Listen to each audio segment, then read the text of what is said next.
السلام علیکم ورحمۃ اللہ وبرکاتہ۔ الحمدللہ رب العالمین والصلاة والسلام علی نبینا محمد وعلی آلہ وصحبہ اجمعین ومن تبعہم بإحسان الی یوم الدین۔ اعوذ باللہ السمیع العلیم من الشیطان الرجیم من ہمزہ ونفخہ ونفثہ۔ بسم اللہ الرحمن الرحیم۔ ان ربکم اللہ الذی خلق السماوات والارض فی ستۃ ایام ثم استوى على العرش یغشی اللیل النہار یطلبہ حثیثا والشمس والقمر والنجوم مسخرات بأمرہ الا لہ الخلق والامر تبارک اللہ رب العالمین۔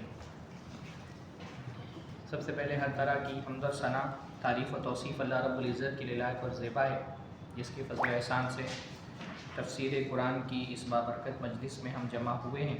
اللہ تعالی ہم سب کو قرآن پڑھنے والا، قرآن کی تلاوت کو اپنے دن بھر کے شیڈیول میں شامل رکھنے والا، اس کو سمجھنے والا، اس میں غور و فکر کرنے والا، اس پر عمل کرنے والا اور اس کی دعوت دینے والا بنائے۔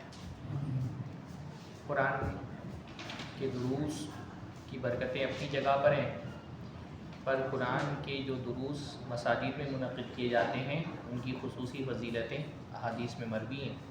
جیسا کہ بہت مشہور حدیث ہے کہ جب کوئی جماعت اللہ کے گھروں میں سے کسی گھر میں جمع ہوتی ہے اور جمع ہونے کا مقصد ہوتا ہے قرآن کی تلاوت کرنا یا اس کا درس دینا، تو اللہ تعالیٰ اپنی طرف سے ان پر سکون نازل کرتا ہے، اللہ کی رحمت ان کو ڈھانپ لیتی ہے، اللہ کے فرشتے ان کو گھیر لیتے ہیں اور اللہ اپنے ایسے بندوں کا ذکر اپنے مقرب فرشتوں سے کرتا ہے۔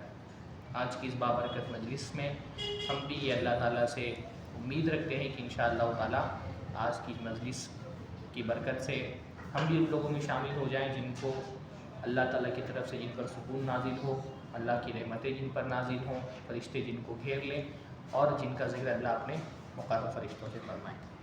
سورہ اعراف کی آیت نمبر 53 سے آج کے تفسیر کی کلاس کا آغاز کرنا ہے۔ پہلے ہم ایک مناسب سا ترجمہ دیکھ لیتے ہیں، پھر انشاءاللہ تعالیٰ آیت کے معنی میں گہرائی سے اتر کے سمجھنے کی کوشش کریں گے اور دیکھیں گے کہ اس میں ہمارے لیے علم و عمل کی کون کون سی باتیں اللہ رب العالمین نے رکھی ہیں۔ ان ربکم اللہ الذی خلق السماوات والارض فی ستۃ ایام۔ بے شک تمہارا رب وہ اللہ ہے جس نے پیدا کیا آسمانوں کو اور زمین کو فی ستۃ ایام 6 دنوں کے اندر۔ ثم استوى علی العرش، پھر وہ عرش پر مستوی ہو گیا۔ یغشی اللیل النہار یطلبہ حثیثا، وہ رات کے ذریعے سے دن کو یا دن کے ذریعے سے رات کو ڈھانپ دیتا ہے۔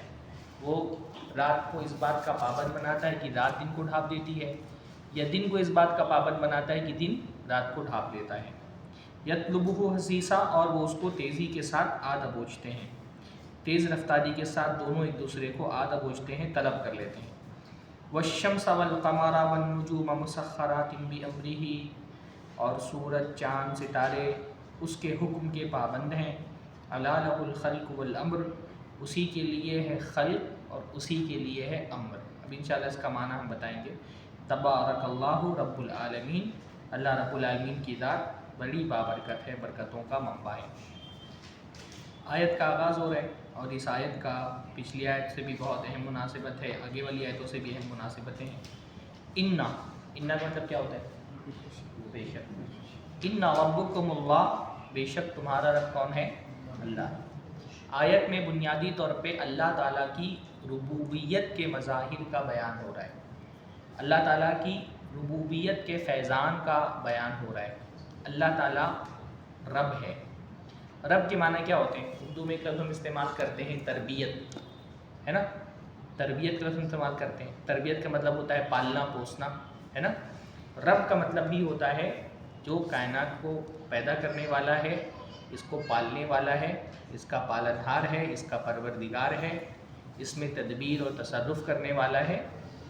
رب کا معنی یہ ہوتا ہے نا؟ ہم عام طور پہ توحید کی 3 قسمیں بیان کرتے ہیں، کون کون سی؟ توحید ربوبیت، توحید الوہیت اور توحید اسماء و صفات۔ توحید ربوبیت میں ہم کہتے ہیں کہ کائنات کا رب صرف اور صرف اللہ ہے۔ تو جب ہم کہتے ہیں کائنات کا رب صرف اللہ ہے تو اس میں بنیادی طور پہ تین چیزیں آتی ہیں۔ تین چیزیں ہیں جن سے مل کر کے یعنی رب کے معنی میں تین معنی پائے جاتے ہیں۔ رب کے معنی میں تین معنی پائے جاتے ہیں۔ پہلا خالق، دوسرا مالک اور تیسرا مدبر، یا ہم اس کو کہہ لیں رازق۔ خالق، مالک اور رازق۔ جب کہا جاتا ہے تمہارا رب صرف اللہ ہے تو اس کا پہلا معنی کیا ہوتا ہے؟ تمہارا خالق صرف کون ہے؟ اللہ ہے۔ اس کائنات میں ہر شے مخلوق ہے اور اس کا خالق کون ہے؟ صرف اور صرف اللہ ہے۔ یعنی کائنات میں اللہ ہے جو خالق ہے، اور اس کے علاوہ جو کچھ بھی ہے وہ کیا ہے؟ اللہ تعالیٰ کی مخلوق ہے۔ اس پوری کائنات کو، اس کے ذرے ذرے کو اللہ نے پیدا کیا ہے۔ اللہ کے علاوہ کائنات کی ہر شے مخلوق ہے۔ کائنات میں کوئی بھی اللہ کے علاوہ کسی اور کی تخلیق نہیں ہے، نہ کوئی شے اپنے آپ وجود میں آئی ہے۔ ہر چیز کو پیدا کرنے والا کون ہے؟ تنے تنہا اللہ ہے۔ تو ربوبیت میں پہلے معنی کس کے پائے جاتے ہیں؟ خالق ہونے کی۔ ساری کائنات کا خالق کون ہے؟ اللہ ہے۔ دوسری بات، ساری کائنات کا مالک کون ہے؟ اللہ ہے۔ ظاہر سی بات ہے خالق بھی مالک ہوتا ہے، کسی چیز کو پیدا کرنے والا ہی حقیقت میں اس کا مالک ہوتا ہے، جب تک کہ وہ اب ملکیت کو کسی اور کے ذمے میں ٹرانسفر نہ کر دیں۔ کوئی چیز آپ نے بنائی ہے تو اس کا مالک کون ہوگا؟ آپ ہی ہوں گے، ہے نا؟ سب یہ جب تک آپ اس کو بیچ نہ دیں یا کسی کو ہدیہ نہ کر دیں، اس ملکیت کو کسی اور کے حوالے نہ کر دیں، تو آپ اس کا مالک کون رہیں گے؟ آپ ہی رہیں گے۔ کائنات کو پیدا بھی اللہ نے کیا، اور کائنات کا تنے تنہا مالک کون ہے؟ اللہ ہے۔ بیسک عقیدہ ہے قرآن مجید کا، ہے نا؟ لہو ما فی السماوات و ما فی الارض، اللہ ہی کا ہے جو بھی آسمان میں ہے اور زمین میں ہے۔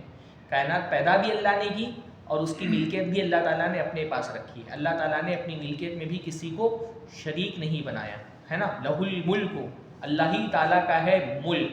تبارک الذی بیدہ الملک، برکت ہے والی ہے وہ ذات جس کے ہاتھ میں بادشاہت ہے، ملکیت ہے۔ تو خالق بھی اللہ ہے، رب کا مطلب ایک ہوتا ہے، دوسرا مالک بھی اللہ ہے، اور تیسرا رازق بھی اللہ ہے، مدبر بھی اللہ ہے۔ کائنات کو میں تصرف کرنے والی ذات صرف اللہ کی۔ کائنات میں جو بھی ہو رہا ہے وہ اللہ کی مشیت کے تحت ہو رہا ہے، وہ اللہ تعالیٰ کر رہا ہے۔ ہوائیں اللہ چلا رہا ہے، پانی اللہ برساتا ہے، زمین سے نباتات اللہ اگاتا ہے، زندگی اللہ دیتا ہے، موت اللہ تعالیٰ دیتا ہے، بیماری اللہ دیتا ہے، شفا اللہ دیتا ہے۔ کائنات میں ایک پتا بھی اگر اپنی ڈال سے ٹوٹ کر کے زمین میں گر رہا ہے تو اس کو گرانے والا کون ہے؟ اللہ ہے۔ کائنات میں جو بھی ہو رہا ہے، جو بھی ریئیکشنز ہو رہے ہیں، وہ اصل میں کس کے ایکشن سے ہو رہے ہیں؟ اللہ تعالیٰ کے ایکشن سے ہو رہے ہیں، ہے نا؟ ہر ایکشن، ہر ریئیکشن ایک مطلب ہر چیز کو ایک ایکشن کی درکار ہوتی ہے نا۔ ہر حرکت اور سکون کے پیچھے طاقت کس کی ہے؟ اللہ کی ہے۔ تو قرآن مجید کا یہ بہت اہم ترین موضوع ہے، اور اس آیت میں بھی اس موضوع پر بہت اللہ تعالیٰ نے روشنی ڈالی ہے، اور وہ کیا ہے؟ اللہ تعالیٰ کی ربوبیت۔ اس پر قرآن مجید میں بہت ایک بڑا حصہ قرآن مجید کا، خاص طور پہ جو مکی صورتیں ہیں ان کا اللہ کی ربوبیت کا بیان ہوتا ہے، کیونکہ اللہ تعالیٰ کی ربوبیت جو ہے وہ اللہ تعالیٰ کے الوہیت کی دلیل ہے۔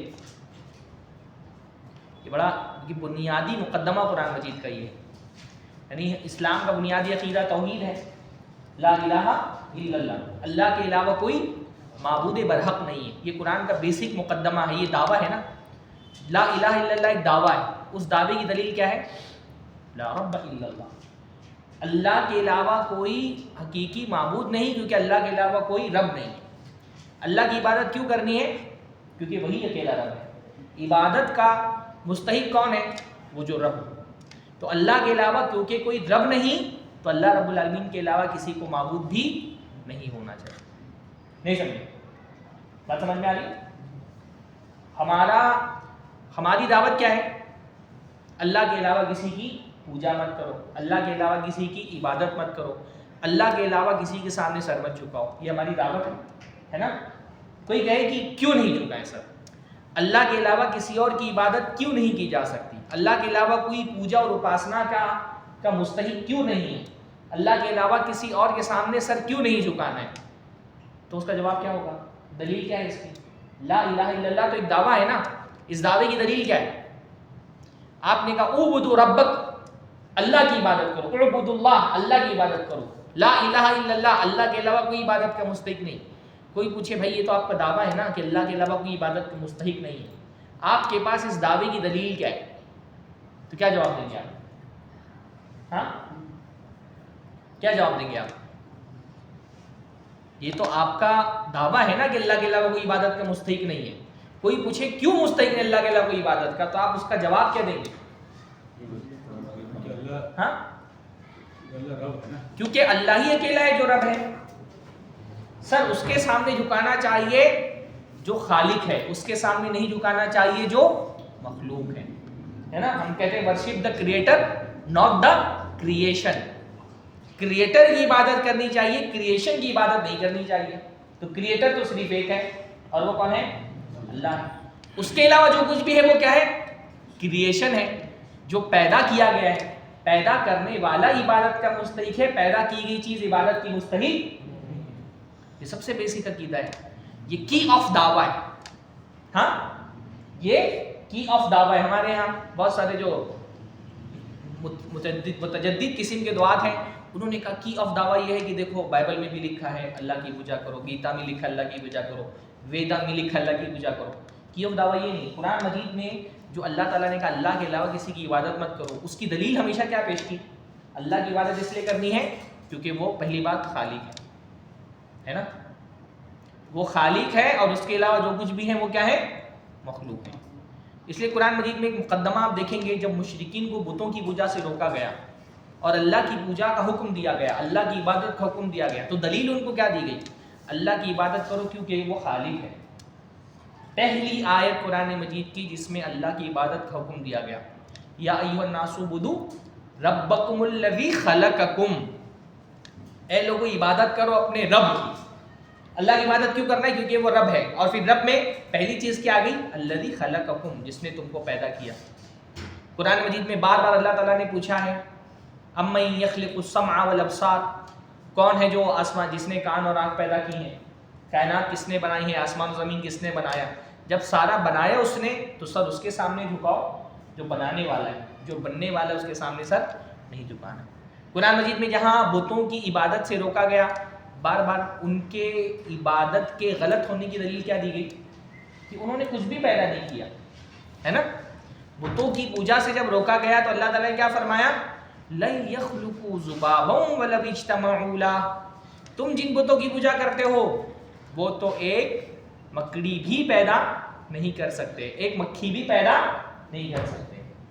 ان کی پوجا کیوں نہیں کرنا ہے؟ کیونکہ وہ خلق کرنے والے نہیں ہیں، تخلیق انہوں نے نہیں کی، وہ تو خود مخلوق ہیں۔ اور اللہ کی پوجا کیوں کرنی ہے؟ کیونکہ اللہ خالق ہے۔ قرآن کا بیسک عقیدہ ہے، بنیادی مقدمہ ہے جو قرآن مجید نے توحید کے حوالے سے لوگوں کے سامنے رکھا ہے۔ تو اللہ کی عبادت کرنا ہے کیونکہ وہ رب ہے، اور رب میں پہلی چیز کیا آ گئی؟ کیونکہ وہ خالق ہے۔ دوسری چیز کیا ہے؟ خالق کے بعد مالک ہے نا۔ خالق بھی اللہ ہے اور پھر کائنات کا مالک بھی اللہ ہے۔ کائنات میں ہر شے اللہ کی مملوک ہے، اللہ کی ملکیت میں ہے۔ مالک حقیقی کون ہے؟ اللہ ہے۔ دنیا میں بھی مالک ہوتے ہیں، میں اس گھڑی کا مالک ہوں، چشمے کا مالک ہوں، پر یہ ملکیت کیا ہے؟ حقیقی نہیں۔ یہ ملکیت کیا ہے؟ عارضی ہے، محدود ہے۔ ہم جس چیز کے مالک ہوتے ہیں ہماری ملکیت ہمیشہ کی نہیں ہوتی۔ میں مر جاؤں گا، میرا مال وارثین میں منتقل ہو جائے گا۔ میں مالک تو ہوں پر چیزیں میرے اختیار میں نہیں ہیں۔ ہماری ملکیت لمیٹڈ ہوتی ہے اور وقتی ہوتی ہے نا، لمیٹڈ ہوتی ہے۔ حقیقی مالک ہر شے کا کون ہے؟ اللہ ہے نا۔ الا لہ الخلق والامر، اللہ نے فرمایا بیدہ الملک، اللہ ہی کے ہاتھ میں ہے ملکیت۔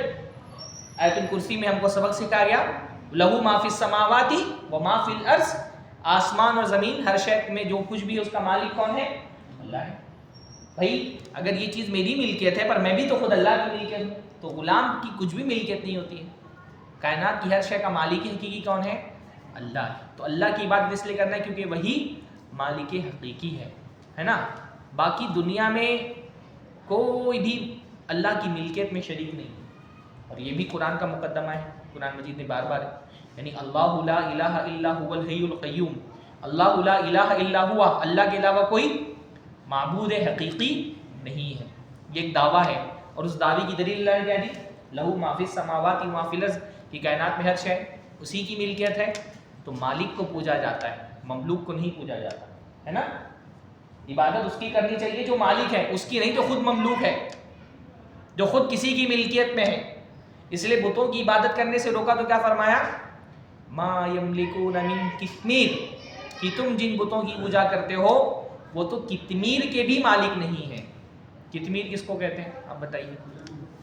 قطمیر پتہ ہے آپ کو کس کو کہتے ہیں؟ آپ بہت مشہور قرآن کی آیت ہے ما یملکون من قطمیر، کہ تمہارے بت قطمیر کے بھی مالک نہیں ہیں.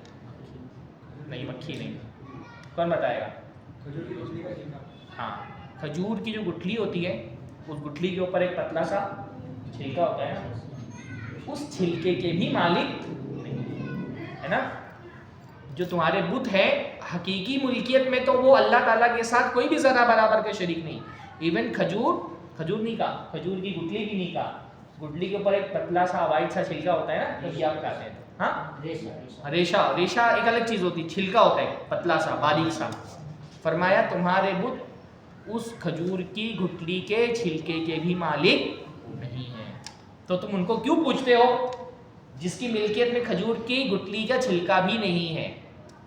بار بار یہ قرآن مجید کا بہت بڑا موضوع ہے، بہت اہم ترین موضوع ہے کہ عبادت مالک کی کرنی چاہیے، مملوک کی نہیں کرنی چاہیے. تیسری چیز کیا ہے؟ تدبیر ہے نا، کہ اللہ تعالیٰ ہے جو کائنات میں تصرف کر رہا ہے، تدبیر کر رہا ہے، دعائیں سنتا ہے، جواب دیتا ہے، زندگی دی ہے، موت دیتا ہے.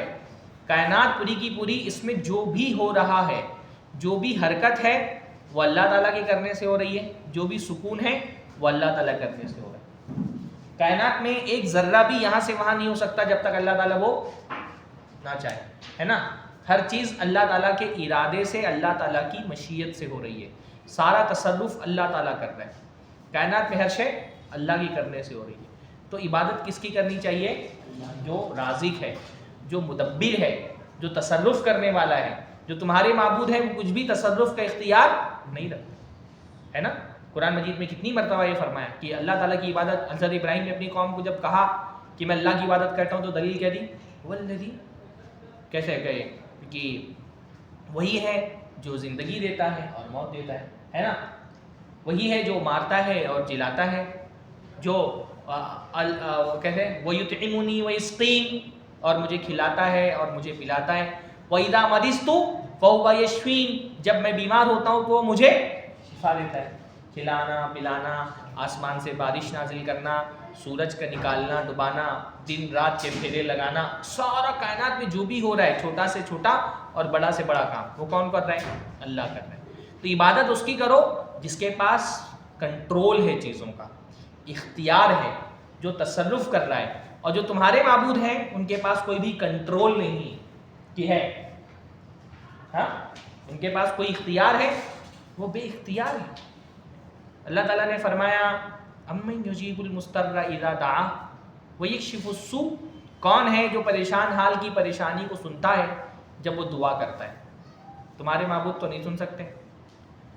اللہ نے فرمایا تم جن کی عبادت کرتے ہو لا يسمعوا دعاءکم، وہ تو تمہاری دعا بھی نہیں سن سکتے. ولو سمعوا ما استجابوا، اور سن بھی لیں تو تمہاری دعاؤں کا جواب نہیں دے سکتے، تمہارے مسائل حل نہیں کر سکتے، تمہاری پریشانیوں کا علاج اس کے پاس نہیں. تم بیمار ہو جاؤ ان کے اختیار میں شفا دینا نہیں. تم بھوکے ہو وہ کھانا نہیں کھلا سکتے. تم قحط سالی کے شکار ہو وہ آسمان سے پانی نہیں برسا سکتے. وہ تم کو اولاد نہیں دے سکتے، وہ تم کو رزق نہیں دے سکتے، وہ کچھ نہیں کر سکتے. ان کے اختیار میں کچھ نہیں ہے. تدبر کس کے ہاتھ میں ہے؟ اللہ کے ہاتھ میں. تدبیر کون کرتا ہے؟ اللہ کرتا ہے. امر کس کا ہے؟ الا لہ الخلق والامر. آگے ایک بات آ رہی نا آیت، امر اللہ کے ہاتھ میں. امر کا مطلب کیا ہوتا ہے؟ حکم دینا. کائنات میں ہر شے اللہ کے حکم سے چل رہی ہے. اللہ نے سورج کو حکم دیا تو وہ نکلتا ہے، چاند کو حکم دیا تو وہ طلوع ہوتا ہے، آسمان کو حکم دیتا ہے تو وہ برستی ہے، زمین کو حکم دیتا ہے تو وہ اناج اگاتی ہے، ہواؤں کو حکم دیتا ہے تو وہ چلتی ہے، بجلیوں کو حکم دیتا ہے تو وہ کڑکتی ہیں، ہے نا. سارا سب کچھ کس کے حکم سے ہو رہا ہے؟ اللہ کے حکم سے ہو رہا ہے. خالق اللہ، مالک اللہ، حاکم اللہ، رازق اللہ، مدبر اللہ. تو ربوبیت میں یہ تین معنی پائے جاتے ہیں، یاد رہیں گے انشاءاللہ. پہلا خالق، دوسرا مالک، تیسرا مدبر، آپ اس کو رازق کہہ لیں، آپ اس کو متصرف کہہ لیں، ہے نا. تصرف کرنے والا کائنات میں کون ہے؟ صرف اور صرف اللہ ہے. اور یہ تین بنیادی دلیلیں ہیں کس کی؟ اللہ رب العالمین کی الوہیت کی. ربوبیت اصل میں کیا ہے؟ الوہیت کی دلیل ہے. یہ جملہ سمجھ میں آ رہا ہے؟ ربوبیت کیا ہے؟ الوہیت کی دلیل ہے. اللہ ہی الہ ہے، یعنی اللہ ہی اکیلا معبود ہے. کیوں؟ کیونکہ وہی اکیلا رب ہے. پوجا کے لائق وہ ہونا چاہیے جو رب ہے، اور رب اللہ کے علاوہ کوئی اور نہیں. تو عبادت بھی صرف کس کی ہونی چاہیے؟ صرف اللہ کی ہونی چاہیے. یہ قرآن کا ایک دم بیسک مقدمہ ہے، ایک بنیادی مقدمہ ہے، ایک سب سے بیسک دلیل ہے. سب سے بڑا دعویٰ کیا ہے؟ لا الہ الا اللہ. اور اس دعوے کی دلیل کیا ہے؟ لا رب الا اللہ. اللہ کے علاوہ کوئی معبود نہیں، کیونکہ اس کے علاوہ کوئی رب نہیں. اس لیے قرآن مجید میں ربوبیت کا بیان بہت تفصیل سے ہوتا ہے، کیونکہ یہی ربوبیت اللہ تعالیٰ کی الوہیت کی دلیل ہے. پرانے ادوار میں جو مشرک قومیں گزری ہیں وہ اللہ تعالیٰ کی ربوبیت کا انکار نہیں کرتی تھی، تو اللہ تعالیٰ کی ربوبیت ہی کو اللہ تعالیٰ کی الوہیت کے لیے بطور دلیل ان کے سامنے پیش کیا جاتا ہے نا. قرآن مجید میں آپ مشرکین کو دیکھیں گے کہ اللہ تعالیٰ بار بار ان سے سوال کرتا ہے، ان سے پوچھو کہ آسمان و زمین کس نے پیدا کی ہے، سورج چاند ستاروں کا مالک کون ہے، تم کو سننے اور دیکھنے کی طاقت کس نے دی ہے؟ تو وہ کہیں گے اللہ نے دی ہے. تو ان سے کہو جب سب اللہ ہی کرنے والا ہے تو عبادت کسی اور کی کیوں کرتے ہو؟ جب رب اللہ ہی ہے تو سر کسی اور کے سامنے کیوں جھکاتے ہو؟ سر تو رب کے سامنے جھکانا چاہیے، مربوب کے سامنے نہیں جھکانا چاہیے. اس لیے قرآن مجید میں ربوبیت کا بیان بہت تفصیل سے ہوتا ہے، اور اسی حوالے سے یہاں پر بھی اللہ تعالیٰ کی ربوبیت کا بیان ہوا. فرمایا ان ربکم، بے شک تمہارا رب کون ہے؟ اللہ. تمہارا رب اللہ ہے. الذی خلق السماوات والارض، جس نے آسمانوں اور زمین کو پیدا کیا. فی ستۃ ایام، 6 دنوں کے اندر اللہ نے آسمانوں کو پیدا کیا. دیکھیے ربوبیت میں بہت ساری چیزیں آتی ہیں نا. ربوبیت کا ایک مظہر پیش کیا، وہ کیا ہے؟ تخلیق. اب اللہ تعالیٰ نے کیا تخلیق کیا؟ آسمانوں کو تخلیق کیا اور زمین کو تخلیق کیا. اللہ تعالیٰ نے ہی آسمان بنائے ہیں. آسمان ہماری نظروں سے اوجھل ہے، بہت وسیع ہے، یعنی ہماری زمین تو ہم کو معلوم ہی نہیں کہ ہماری زمین جو ہے اس کے علاوہ جہاں تک کہ ہماری نظریں پہنچی ہیں وہ ہمارے مشاہدے کا، اللہ کی کائنات کا بہت چھوٹا سا حصہ ہے. اللہ کی یہ کائنات کتنی بڑی ہے ہمارے علم میں نہیں. انسان جہاں تک نظریں دوڑا رہا ہے، کہیں پر ابھی ہم کو یونیورس کی انتہا تک ہم نہیں پہنچے نا. یعنی بہت سائنسدان جو ہے وہ بہت اندازہ لگانے کے بعد ایک اندازاً ایک بات کہتے ہیں کہ اس وقت جتنے بھی کائنات ہمارے مشاہدے میں ہیں، یعنی بڑی بڑی پاورفل جو ہم نے دوربینیں بنائی ہیں، ان دوربینوں سے کائنات میں جہاں تک ہم دیکھ سکے ہیں وہ ہمارے ساری یونیورس کا غالباً امکان یہ ہے کہ 2% حصہ ہے نا. کائنات کتنی بڑی ہے ہم کو تو ابھی، یعنی بڑے بڑے ٹیلیسکوپ جو بنائے گئے ہیں اور اس سے ہم دور دور کی کہکشاؤں کا آج مشاہدہ کر سکتے ہیں ٹیلیسکوپ کے ذریعے سے. یہ ساری کائنات جتنا ہم نے دیکھی ہے، ساری کائنات کا 2% ہے جو ابھی ہمارے مشاہدے میں ہے. یہ بھی ایک اندازہ ہے. اور یہ سارا سب کچھ کیا؟ یہ تو ابھی پہلے آسمان کے نیچے. آسمان کتنا بڑا ہے، آسمان کی حدیں کیا ہے وہ تو ہم کو پتہ ہی نہیں. تو پہلا آسمان ہے. ایسے اللہ تعالیٰ نے کتنے آسمان بنائے ہیں؟ 7 آسمان بنائے. 7 آسمان کی دلیل ہم کو قرآن مجید کے اندر ملتی ہے کہ اللہ تعالیٰ نے 7 آسمان بنائے ہیں. تو ان 7 آسمانوں کا خالق کون ہے؟ اللہ ہے. والارض، اور اللہ تعالیٰ نے زمین بنائی ہے. یہاں پہ تو جو ہے وہ صرف زمین کہا گیا، 7 زمینیں نہیں کہا گیا. البتہ قرآن کی بعض آیتوں سے علماء نے استدلال کیا ہے کہ زمینیں بھی 7 ہیں. تو بہرحال اللہ تعالیٰ نے 7 آسمان بنائے ہیں اور اس کے بعد زمین بنائی. فی ستۃ ایام، 6 دن کے اندر بنائے. 6 دن علماء نے کہا ہے کہ یہ اللہ تعالیٰ کی تخلیق کی شروعات، یعنی غالباً حدیث میں بھی یہ بات آئی ہے کہ اتوار سے اللہ تعالیٰ نے تخلیق کی شروعات کی اور جمعہ کے دن تخلیق کا اختتام کیا. تو یہ 6 دن کے اندر اتوار، پیر، منگل، بدھ، جمعرات، جمعہ، ان 6 دنوں میں اللہ رب العالمین نے کائنات کی تخلیق فرمائی. اور تخلیق فرمانے سے اللہ تعالیٰ تھکا نہیں. کائنات کو اللہ تعالیٰ نے 6 دن میں کیوں بنایا؟ اللہ تعالیٰ چاہتا تو ایک لمحے میں پیدا کر سکتا تھا. اللہ کے لیے کچھ مشکل ہے؟ اللہ تعالیٰ کی تخلیق کا طریقہ تو اللہ تعالیٰ کہتا ہے کن فیکون، ہو جا تو چیزیں ہو جاتی ہیں. اللہ کو صرف کن کہنے کی دیر ہوتی ہے. تو جب اللہ تعالیٰ کائنات کو ایک لمحے میں پیدا کر سکتا تھا، قادر تھا کہ نہیں ایک لمحے میں پیدا کرنے والا؟ ہاں، اللہ چاہتا تو ایک لمحے میں پوری کائنات پیدا کر دیتا.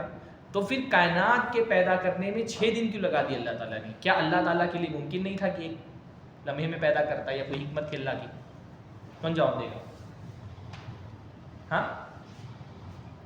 6 دن کیوں لگ گئے بھائی؟ ایک دن میں بھی تو اللہ تعالیٰ تو ایک لمحے میں بھی پیدا کر سکتا تھا کہ نہیں؟ پیدا کر سکتا تھا کہ نہیں؟ یہ بتائیے، کر سکتا تھا نا، پھر بھی 6 دن لگا اللہ تعالیٰ نے، کیوں؟ علماء نے کہا ہے پہلی بات تو یہ اللہ تعالیٰ نے 6 دن لگائے تاکہ کائنات کی عظمت کو بندہ سمجھ سکے، ہے نا؟ جیسے اللہ رب العالمین حضرت آدم علیہ السلام کو چاہتا تو کن بول کر کے پیدا کر سکتا، اللہ تعالیٰ نے حضرت آدم کو کن بول کر کے پیدا نہیں کیا۔ کیسے پیدا کیا حضرت آدم کو؟ مٹی سے بنایا اور اپنے ہاتھوں سے بنایا نا۔ اللہ نے فرمایا یا ما منعک ان تسجد لما خلقت بیدی، کہ اے ابلیس تم کو اس مخلوق کو سجدہ کرنے سے کس نے روکا جس کو میں نے اپنے ہاتھوں سے بنایا تھا؟ اللہ تعالیٰ چاہتا تو کلمہ کن سے بھی بنا سکتا تھا، پر اللہ نے حضرت آدم کو اپنے ہاتھ سے کیوں بنایا؟ تاکہ ایک شرف ملے ان کو، ایک خصوصیت ہے ان کو، ایک فضیلت ان کو ملے۔ تو اللہ تعالیٰ کن سے پیدا کر سکتا ہے، پر وہ مجبور نہیں ہے کہ وہ کن سے ہی پیدا کرے گا۔ اللہ تعالیٰ چاہے تو ہاتھ سے بھی بنا سکتا ہے نا۔ حضرت آدم کی تخلیق کر کے اللہ تعالیٰ نے بندوں کو کیا بتایا کہ اللہ کن سے پیدا کرتا ہے، کلمہ کن سے، پر اللہ مجبور نہیں کہ وہ ہر چیز کو کلمہ کن سے ہی پیدا کر سکتا ہے، اللہ چاہے تو ہاتھ سے بھی بنا سکتا ہے نا۔ ایسے ہی اللہ تعالیٰ چاہتا تو کلمہ کن سے ساری کائنات لمحے بھر میں پیدا کر سکتا تھا، پر اللہ نے زمین و آسمان کو 6 دنوں میں پیدا کر کے بتایا کہ وہ مجبور نہیں ہے کہ لمحے بھر میں ہی بنا سکتا ہے یا تو نہیں بنا پائے گا، چاہے تو وہ لمحے بھر میں بنا دے، چاہے تو 6 دن لگا دے۔ سمجھ رہے؟ اللہ کی تخلیق میں کوئی مشکل نہیں ہے، اللہ تعالیٰ نے کلمہ کن سے بھی چیزوں کو پیدا کر دیا اور اللہ تعالیٰ نے ٹائم لگا کے بھی پیدا کیا، جیسا چاہے ویسا پیدا کرے۔ تو ایک پیغام بندوں کے پاس گیا۔ دوسرا یہ کہ اللہ رب العالمین نے 6 دنوں میں زمین و آسمان پیدا کیے تاکہ ان کی عظمت اور ان کا شرف، ان کی اہمیت رہے لوگوں کی نظر میں کہ یہ اتنی بڑی کائنات اللہ نے 6 دنوں میں پیدا کی۔ اچھا، ہمارے یہاں دن کتنے گھنٹے کے ہوتے ہیں؟ 24 گھنٹوں کے ہوتے ہیں، 24 گھنٹے کے ہوتے ہیں۔ ہم دن کو کیسے کاؤنٹ کرتے ہیں؟ سورج نکلا اور ڈوبا، پھر دوبارہ نکلا تو ہم اس کو ایک دن کاؤنٹ کرتے ہیں، پر اللہ تعالیٰ جب 6 دن کہہ رہا ہے تو وہ جو 6 دن تھے اس میں تو سورج بنا ہی نہیں تھا نا۔ تو یہ جو 6 دن اللہ تعالیٰ فرما رہا ہے یہ ہماری دنیا کی 6 دن نہیں ہے۔ اللہ کے ہاں دن کی جو لمبائی ہے وہ ہمارے دنوں کی طرح نہیں ہے۔ جیسے قرآن مجید کہتا ہے انا، آپ میں کوئی حافظ نہیں ہے، اللہ تعالیٰ کے ایک دن کی لمبائی کتنی بڑی ہوتی ہے؟ انا یومن عند ربک الف سنہ، سورہ حج کی آیت نمبر 48۔ وَإِنَّ يَوْمًا عِنْدَ رَبِّكَ كَأَلْفِ سَنَةٍ، اللہ تعالیٰ کے ہاں ایک دن 1000 دن کے برابر ہوتا ہے۔ تو جو اللہ تعالیٰ فرما رہے ہیں 6 دنوں کے اندر، تو علماء نے کہا یہ 6 دن ہماری دنیا کے 6 دن نہیں ہیں، بلکہ یہ 6 دن کون سے ہیں؟ 1000، اللہ کے ہاں ایک دن 1000 سال کے برابر ہے۔ تو اللہ تعالیٰ نے اتنا وقت لگا کر کے کائنات کو پیدا کیا تاکہ آپ اس کی عظمت کو سمجھیں، یعنی جس چیز کے بنانے میں وقت زیادہ لگتا ہے اس کی عظمت بھی آپ کی نظروں میں زیادہ ہوتی ہے کہ نہیں ہوتی ہے؟ ہاں، جس چیز کو بنانے میں زیادہ وقت لگتا ہے اس کی عظمت آپ کی نظروں میں زیادہ ہوتی ہے۔ تو اس کائنات کی عظمت کو آپ سمجھ سکیں اس لیے اللہ تعالیٰ نے اس کائنات کو ایک لمبے وقفے میں پیدا کیا۔ ہاں، یعنی ایک دن 1000 سال کے برابر، تو 6000 سال کے برابر یہ دن لگا۔ یعنی بعض سائنسدان اس ملحدین جو ہے وہ اس پر ہنگامہ بھی کرتے ہیں کہ بھائی کائنات کی تخلیق پہ اگر غور کیا جائے تو یہ بات سمجھ میں آتی کہ کائنات اتنی کم وقت میں پیدا نہیں ہوئی۔ ایک سائنٹیفک اعتراض قرآن مجید میں یہ بھی کیا جاتا ہے جو بہت سارے ملحدین کرتے ہیں کہ یہ قرآن پر ایک اعتراض ہے کہ اگر کائنات کی تخلیق پر غور کیا جائے تو جو بگ بینگ کی تھیوری ہے اور اس سے کائنات کی تخلیق کا پورا مرحلہ آیا ہے، تو وہ کہہ رہے ہیں کہ کائنات اتنی 6 دنوں میں نہیں پیدا ہو سکتی ہے۔ کائنات کی تخلیق اس بات کی گواہ ہے کہ یہ اتنی جلدی نہیں پیدا ہوئی ہے۔ تو اس کا جواب جو علماء نے دیا ہے وہ یہ بھی دیا کہ 6 دن کا مطلب یہ نہیں ہوتا ہے کہ ہماری دنیا کے اعتبار سے 6 دن، کیونکہ ہماری دنیا کے اعتبار سے ہم دن اس وقت کاؤنٹ کرتے ہیں جب سورج ڈوبتا اور واپس نکلتا ہے، لیکن اللہ تعالیٰ نے جب کائنات کو پیدا کیا تو سورج بھی نہیں تھا۔ تو اللہ کے یہاں ایک دن کیا ہے، کیونکہ وہ بگ بینگ تھیوری جو پیش کی جاتی ہے، میں اس کو صحیح ہے غلط اس پر بات نہیں کرتا، لیکن اس کے حساب سے کائنات کی تخلیق میں کافی وقت لگا ہے۔ کائنات کو اس حالت میں آنے میں جو اسپیس اور جو ٹائم پیدا ہوا ہے اس میں کافی وقت لگا ہے۔ تو ایسا نہیں کہ وہ جو سائنس کی تھیوری ہے اور قرآن کے جو بیان ہے ایک دوسرے کے خلاف ہے نا۔ وہ 6 دن یہاں پر ہفتے کے 6 دن نہیں مراد ہے، بلکہ وہ 6 دن جو اللہ کے یہاں ہوتے ہیں وہ 6000 سالوں کے برابر ہے۔ تو اس طرح اس تھیوری میں اور قرآن کے اس بیان میں کوئی کانٹروڈکشن نہیں، تو اس لیے علماء نے کہا ہے کہ یہاں پہ 6 دن سے مراد وہ 6 دن نہیں ہے۔ باقی قرآن کی آیت بھی صریح ہے کہ اللہ کے ایک دن 1000 سال کے برابر ہوتا ہے۔ تو بہرحال تو اللہ تعالیٰ نے اچھا، بعض علماء نے ایک بات یہ بھی کہی کہ اللہ تعالیٰ نے تدریج کے ساتھ کائنات کو پیدا کیا ہے نا. زمین الگ بنائی، پھر اس میں میخیں گاڑ دی پہاڑوں کی، پھر اللہ رب العالمین نے اور جو ہے آسمان الگ تخلیق کیا، تاکہ بندوں میں یہ پیغام جو ہے کہ بہتر کام وہ ہے جو تدریج کے ساتھ کیا جائے، تعنی کے ساتھ کیا جائے، مرحلہ وار کیا جائے.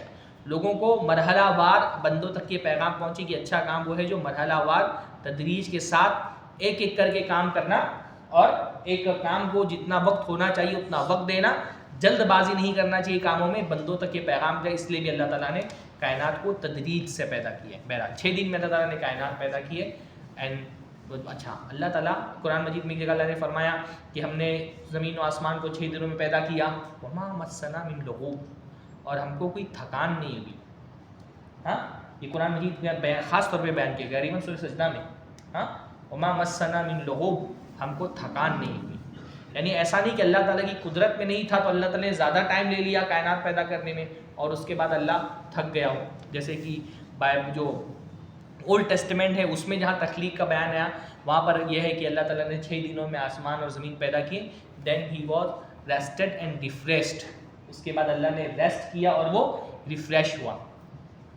تو ان کے بیان کے حساب سے اللہ تھک گیا تو اس نے ریسٹ کیا اور وہ ریفریشڈ ہوا. لیکن قرآن اس کو باقاعدہ اس کا رد کرتا ہے، اور قرآن کیا فرماتا ہے؟ وما مسنا من لغوب، ہم نے کائنات کو 6 دنوں کے اندر پیدا کیا اور ہم کو کوئی تھکان نہیں ہوئی. تھکان تو غیر قادر کو ہوتی ہے. تھکان ہونا اس بات کی علامت ہے کہ خالق قادر نہیں ہے، قادر کو تھکان نہیں ہوتی ہے. تھکان ایک طرح کا عیب ہے اور اللہ کی ذات ہر عیب سے پاک ہے. سبحان اللہ، اللہ کی ذات ہر عیب سے پاک ہے تو اللہ تعالیٰ کو تھکان نہیں ہوتی. تھکان تو عاجز کو ہوتی ہے، اللہ تعالیٰ عاجز نہیں، اللہ تعالیٰ تو قادر ہے، تو اللہ تعالیٰ تھکا نہیں. یعنی یہ جو سبت کے دن یہودیوں کے ہاں آرام کرنے کا، چھٹی کرنے کا جو مزاج ہے نا، وہ اس وجہ سے بھی ہے کہ وہ کہتے ہیں 7ویں دن اللہ تعالیٰ نے آرام کیا، تو اس لیے یہود کیا ہے 7ویں دن سبت کے دن سنیچر کے دن آرام کرتے ہیں. پر اللہ تعالیٰ کو کسی آرام کی ضرورت نہیں ہے. اللہ تعالیٰ نے ہر چیز کا ایک بات علماء نے یہ بھی کہی ہے کہ 6 دن کو میں کائنات پیدا کرنے سے اللہ تعالیٰ کی ایک سنت بھی پتہ چلتی ہے کہ اللہ تعالیٰ ہر شے کا ایک متعین ٹائم اللہ تعالیٰ رکھا ہوا ہے. اللہ تعالیٰ اس متعین ٹائم پہ وہ کام کرتا ہے. زمین کی تخلیق کا ایک متعین ٹائم تھا، آسمان کی تخلیق کا ایک متعین ٹائم تھا. اللہ تعالیٰ نے فکس کر دیا تھا کہ سورج کو اس کو فلاں ٹائم پہ بنانا ہے. تو اللہ کا کام کیا ہے؟ اللہ تعالیٰ ہر چیز ایک اجل، اللہ تعالیٰ اجل کا لفظ آپ نے قرآن میں اکثر پڑھا ہوا، اجل، ہاں لکل شیء اجل. اللہ تعالیٰ نے ہر چیز کا ایک وقت مقرر کیا ہوا ہے. تو اللہ کی سنت یہ کہ ہر کام اللہ تعالیٰ اس کے وقت پر ہی کرتا ہے. ہر چیز کا اللہ نے ایک ٹائم فکس کیا، اللہ تعالیٰ نے ایک شیڈیول کیا ہوا ہے، اللہ تعالیٰ نے مقدر کیا ہوا ہے. تو ہر کام اللہ تعالیٰ اپنے اجل پر، اپنے صحیح ٹائم پر ہی اللہ تعالیٰ ہر کام کرتا ہے. بہرحال تمہارا رب وہ ہے جس نے آسمان و زمین کو 6 دنوں میں پیدا کیا. ثم استوى علی العرش، اور اس کے بعد وہ عرش پر مستوی ہو گیا، عرش پر قائم ہو گیا، عرش پر ٹھہر گیا. اس نے عرش پر قرار پکڑا. استوا کا مطلب کیا ہوتا ہے؟ ٹھہرنا، قرار پکڑنا، ہے نا. جیسے حضرت نوح علیہ السلام کی کشتی کے بارے میں آتا ہے ثم استوت علی الجودی، پھر اس نے جودی پہاڑ کے اوپر وہ کشتی جا کر کے ٹھہر گئی، اس نے قرار پکڑا. تو استوا کا مطلب ہوتا ہے ٹھہرنا، قرار پکڑنا. اللہ تعالیٰ کیسے مستوی ہوا؟ ہاں اللہ عرش پر مستوی ہوا. عرش کا مطلب کیا ہوتا ہے؟ عرش کا مطلب ہوتا ہے پایہ تخت، ہے نا. جیسے بادشاہ ہوتے ہیں نا، تو بادشاہ کا جو اسٹیج ہوتا ہے اس کو عرش کہا جاتا ہے. تو اللہ تعالیٰ کا بھی ایک عرش ہے. کیسا عرش ہے ہم کو نہیں پتا، لیکن وہ عرش بہت بڑا ہے، آسمان سے بھی بڑا ہے نا، بہت بڑا ہے. یعنی آسمان غالباً بعض حدیثوں میں آتا ہے کہ عرشی کے بارے میں آتا ہے کہ یعنی پورا جو آسمان ہے وہ اللہ تعالیٰ کی عرش کے سامنے اتنا چھوٹا ہے جیسے کسی صحرا میں کوئی رنگ گری ہوئی ہو، اتنا چھوٹا ہے. تو اللہ تعالیٰ کا عرش بہت بڑا ہے اور اس عرش پر اللہ تعالیٰ مستوی ہو گیا. اللہ تعالیٰ وہاں پر ٹھہرا، اس نے قرار پکڑا. حضرت امام مالک رحمہ اللہ نے جب یہ بات کی آیت پڑھی تو ان کے محفل میں ایک طالب علم تھا، اس نے پوچھا کیف استویٰ، اللہ کیسے مستوی ہوا عرش پہ؟ تو کیا ہوا؟ اب بتائیے کیسے مستوی ہوا اللہ عرش پہ؟ ہاں اللہ عرش پہ کیسے مستوی ہوا؟ اس کا جواب ہم کیا دیں گے؟ ہاں انہوں نے کہا الاستواء معلوم والکیف مجہول والسوال عنہ بدعۃ. استواء معلوم ہے، ہم کو قرآن مجید میں بتایا گیا کہ اللہ تعالیٰ کہاں ہے؟ اپنے عرش پر مستوی. ہم سے کوئی پوچھے گا اللہ کہاں ہے، کیا اللہ ہر جگہ ہے؟ نہیں. اللہ کہاں ہے؟ آسمانوں کے اوپر اللہ کا عرش ہے، اس عرش کے اوپر اللہ تعالیٰ مستوی ہوا ہے، ٹھہرا ہے، اس کا قیام ہے۔ کیسے مستوی ہوا ہے ہم کو نہیں پتا۔ الاستواء، یہ صفات کے باب میں اہم ترین صفت اللہ تعالیٰ کی کہ اللہ کیسے عرش پر مستوی ہوا، کیسے مستوی ہوا ہم کو نہیں پتا۔ الاستواء معلوم، استوا کا ہم کو علم ہے، والکیف مجہول، اس کی کیفیت مجہول ہے، مجہول کا مطلب جہالت سے، نامعلوم ہے، کیسا مستوی ہوا ہم کو یہ نہیں پتا ہے۔ والسوال عنہ بدعۃ، اور اس کے بارے میں سوال کرنا کیا ہے؟ بدعت۔ بس ہم کو بتا دیا کہ جتنا اللہ کی صفت ہم کو بتا دی گئی ہم اس کو تسلیم کر لیتے ہیں اور اس کی کیفیت کے بارے میں سوال نہیں کرتے۔ صرف ایک اس صفت کے بارے میں نہیں، ہر اللہ کی صفت کے بارے میں ہم کیا کرتے ہیں؟ جتنا وارد ہوا ہے اتنا مان لیتے ہیں اور کیفیت کے بارے میں سوال نہیں کرتے۔ کیفیت کا علم اللہ کو ہے، ہم کو صرف صفت کا علم ہے، ہم صفت کو مانتے ہیں اور کیفیت کے علم کو اللہ کے حوالے کر دیتے ہیں۔ بھائی جیسے ہاتھ، اللہ تعالیٰ کا ہاتھ ہے کہ نہیں؟ اللہ کا ہاتھ ہے، کیسا ہاتھ ہے؟ نہیں معلوم۔ ہر صفت کے بارے میں، یعنی امت پہ گمراہ دو طرح کے لوگ ہوئے، کچھ لوگ وہ ہوئے جنہوں نے صفت کا انکار کر دیا، کچھ لوگ وہ جنہوں نے کیفیت بیان کر دی۔ ہم کیا کرتے ہیں؟ ہم صفت کا انکار نہیں کرتے، کیفیت کا بیان نہیں کرتے۔ یہ عقیدے کا جو ہم توحید اسماء و صفات پڑھتے ہیں اس کا ایک بیسک اصول ہے، ہم صفت کا انکار نہیں کرتے اور کیفیت کا بیان نہیں کرتے۔ اللہ کا چہرہ ہے کہ نہیں ہے؟ چہرہ ہے اللہ کا، ہے، قرآن مجید میں ہے، کل من علیہا فان ویبقی وجہ ربک ذو الجلال والاکرام، ہر چیز فنا ہو جائے گی، اللہ کا چہرہ ہے اللہ کا۔ قرآن مجید میں، حدیث میں اللہ تعالیٰ کے چہرے کا بیان ہے، چہرہ ہے، کیسا چہرہ ہے ہم کو نہیں معلوم۔ صفت کا اقرار کرتے ہیں اور کیفیت کے بارے میں ہم کہتے ہیں ہم کو نہیں پتہ ہے۔ اللہ تعالیٰ کے ہاتھ ہے، اللہ کا پیر ہے، اللہ تعالیٰ کے پیر کے بارے میں حدیثیں موجود ہیں کہ اللہ تعالیٰ کا پیر، کیسا پیر ہے ہم کو نہیں پتہ۔ اللہ تعالیٰ ہنستا ہے، کیسا ہنستا ہے ہم کو نہیں پتہ۔ اللہ تعالیٰ کی آنکھیں ہیں، قرآن مجید میں بیان اللہ کی آنکھیں ہیں، کیسی آنکھیں ہیں ہم کو نہیں پتہ۔ کیفیت بیان کرنے کے لیے جو سورسز ہونا چاہیے وہ ہمارے پاس نہیں ہے۔ کیفیت کسی چیز کی کیسے بیان کی جا سکتی؟ یا تو ہم نے اس چیز کو دیکھا تو ہم نے تو دیکھا نہیں، یا کسی نے دیکھنے والے نے اس کو بیان کیا ہو تو دیکھنے والے کوئی ایسا ہی نہیں، کسی نے بھی نہیں دیکھا ہے، یا اس کی جیسی کوئی اور چیز ہو تو اس کو دیکھ کر کے ہم بتا دیں تو اللہ کے جیسا کوئی ہے بھی نہیں۔ کیفیت کو بیان کرنے کے لیے کوئی جو سورس ہو سکتا تھا، تین ہی سورس ہو سکتے تھے، یا تو ڈائریکٹ دیکھ لیا ہو، یا اس کی نظیر اور اس کے جیسے کسی دوسری چیز کو دیکھ لیا ہو، یا تو دیکھنے والے نے بیان کر دیا۔ تو یہ تینوں چیزیں تو ہے ہی نہیں، نہ ہم نے ڈائریکٹ اللہ کو دیکھا، نہ اللہ کے جیسا کوئی اور ہے جس کو ہم نے دیکھا ہو، نہ دیکھنے کسی اور نے دیکھا ہے کہ اس نے بیان کر دیا، اور نہ اللہ کے رسول نے بھی نہیں بتایا ہے۔ تو اس لیے الاستواء معلوم، استوا معلوم ہے، والکیف مجہول، کیفیت نامعلوم ہے، والسوال عنہ بدعۃ، اور اس کے بارے میں سوال کرنا کیا ہے؟ بدعت ہے۔ امام مالک نے جواب دیا، اور امام مالک کے مجلس میں دم حبشی جیسے ہوتے ہیں نا، افریقی طاقتور کچھ طلبہ موجود ہوتے ہیں، ان سے کہا اس کو اٹھا کر کے باہر پھینک دو مجلس کے، اس کو مجلس سے باہر نکال دیا۔ جو بدعتی باتیں کرے، دین کے مائع شبہات لوگوں کے ذہن میں ڈالنے کی کوشش کرے، اس کو علم کی درسگاہوں میں، خاص طور پہ جہاں طلبہ موجود ہو، اس کو وہاں پہ شریک نہیں ہونے دینا چاہیے۔ آئے سمجھ میں؟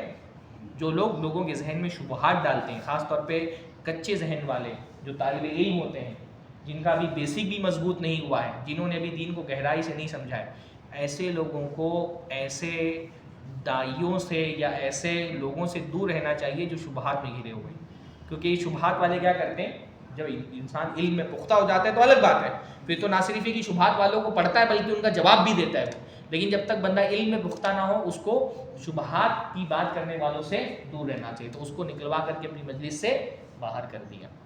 تو اللہ تعالیٰ مستوی ہوا یہ ہم کو پتہ ہے۔ امت میں ایک بہت بڑی تعداد ایسے لوگوں کی ہے جو ان صفات کی تعویل کرتے ہیں، جیسے مثلاً ہمارے یہاں جتنے بھی حنفی حضرات ہیں، یہ حنفی حضرات جو عقیدے میں ہوتے ہیں یہ اشعری ہوتے ہیں یا ماتریدی ہوتے ہیں، ہے نا۔ اب یہ الگ الگ سیکٹ ہوتے ہیں، جیسے حنفی، شافعی، مالکی، حنبلی، یہ تو فقہ کے حساب سے ہے نا، عقیدے کے حساب سے حنفی نہیں ہوتے۔ عقیدے میں حنفی حضرات امام حنیفہ کو فالو نہیں کرتے ہیں، یا تو وہ امام ابو الحسن اشعری کو یا ابو منصور ماتریدی کو فالو کرتے ہیں۔ تو اشاعرہ اور ماتریدیہ یہ عقیدے کے دو فرقے ہیں، اور یہ لوگ اللہ تعالیٰ کی 7 صفات یا 6 صفات کے علاوہ تمام صفات کا انکار کرتے ہیں، اور انہی صفات میں سے ایک صفات کیا ہے؟ صفت استوا۔ وہ کہتے ہیں اللہ تعالیٰ استوا کا مطلب وہ نہیں ہوتا ہے علا ورتفع، استوا کا مطلب ہوتا ہے اللہ بلند ہوا، اس نے قرار پکڑا، وہ ٹھہرا. یہ کہتے ہیں نہیں، استوا کا مطلب ہوتا ہے قابض ہونا، مالک بن جانا. ہاں تو استوا کو وہ استولا سے تعویل کرتے ہیں اس کی، یعنی پہلے تو استوا کے حقیقی معنی کا انکار کرتے ہیں، کیونکہ تعویل کرنے کے لیے کیا کرنا پڑے گا؟ پہلے حقیقی معنی کا انکار کرنا پڑے گا. تو پہلے وہ حقیقی معنی کا انکار کرتے ہیں. حقیقی معنی کا انکار کرنے کے بعد اب سوال یہ پیدا ہوتا ہے پھر یہاں استوا کا کیا معنی ہے؟ تو بولتے ہیں استوا کا مطلب ہوتا ہے قادر ہونا، استوا کا مطلب ہوتا ہے مالک بننا. تو استوا کو کہتے ہیں استوا سے مراد استولا ہے. جیسے اللہ کا ہاتھ ہے کہ نہیں ہے؟ ہاں اللہ کا ہاتھ ہے، ہم لوگ مانتے ہیں اللہ کا ہاتھ ہے. جو اشاعرہ ہے، ماتوریدیہ ہے، اشعری ماتوریدی، وہ کہتے ہیں ید سے مراد ہاتھ نہیں ہے. پہلے کیا کرتے ہیں وہ اس کے حقیقی معنی کا انکار کرتے ہیں کہ ید سے مراد ہاتھ نہیں ہے. پھر کوئی پوچھتا ہے اچھا ید سے مراد ہاتھ نہیں ہے تو ید کا مطلب کیا ہے؟ تو کہتے ہیں ید سے مراد قدرت. پہلے کیا کیا؟ حقیقی معنی کا انکار کیا، اور اس کے بعد کیا کرتے ہیں؟ اس کو کوئی دوسرا معنی پہنا دیتے ہیں کہ یہاں ید سے مراد ہاتھ نہیں بلکہ ید سے مراد کیا ہے؟ قدرت ہے. اس کو کیا کہا جاتا ہے اصطلاح میں؟ تعویل کرنا. سمجھ رہے کیا کہا جاتا ہے اس کو؟ تعویل کرنا. تعویل کا مطلب ہوتا ہے کسی لفظ سے اس کا حقیقی معنی چھین کر کے اس کو کوئی دوسرا معنی پہنا دینا. تو وہ کہتے ہیں ید سے مراد ہاتھ نہیں بلکہ ید سے مراد قدرت ہے. ایسے کہتے ہیں استوا سے مراد علا ورتفع، قرار پکڑنا، ٹھہرنا نہیں ہے، بلکہ اس کا مطلب یہ ہوتا ہے کہ استوا کا مطلب ہوتا ہے مالک بن جانا، ہاں قادر ہو جانا. استولا اس کا معنی ہوتا ہے. تو وہ ترجمہ کیا کرتے ہیں؟ پھر اس کے بعد وہ عرش پر اس نے قبضہ کیا، عرش کا وہ ولی بن گیا، عرش کا وہ مالک بن گیا. استوا کا ترجمہ وہ استولا سے کرتے ہیں. حالانکہ آیت کے معنی ہی پہ آپ غور کریں تو آپ کو سمجھ میں آ جائے گا کہ بھائی یہ معنی کرنا غلط ہے استوا کا. کیونکہ اللہ کیا فرما رہا ہے؟ اللہ رب العالمین نے 7 دنوں میں زمین و آسمان کو پیدا کیا، ثم استوى علی العرش، اس کے بعد وہ عرش پر مستوی ہو گیا. اگر مستوی کا مطلب ہوتا ہے قادر ہو جانا تو کیا اللہ تعالیٰ 7 آسمان و زمین کو پیدا کرنے سے پہلے عرش پر اس کی قدرت نہیں تھی؟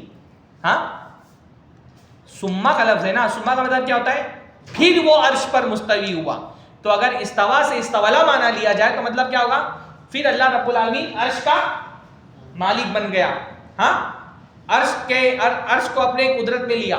تو بھائی کیا اس سے پہلے اللہ تعالیٰ کی قدرت کے تحت نہیں تھا؟ قرآن کے لٹرل معنی بھی اگر کریں نا تو سمجھ میں آتا ہے کہ اس طرح کی تعبیر کرنا غلط ہے. تو اس لیے ہم اللہ تعالیٰ کی آیتوں کی تعویل نہیں کرتے. اس لیے جب آپ توحید کے بارے میں، اللہ تعالیٰ کے اسماء و صفات کے بارے میں پڑھیں گے تو 4 چیزیں آپ پڑھیں گے کہ ہم اللہ تعالیٰ کی صفات میں تعطیل نہیں کرتے، تعویل نہیں کرتے، تکییف نہیں کرتے اور تمثیل نہیں کرتے. کبھی آپ لوگوں کا بیان ہوا ہے توحید اسماء و صفات پہ؟ ہاں اللہ کے اسماء و صفات پہ کبھی کوئی بیان نہیں سنا ہے؟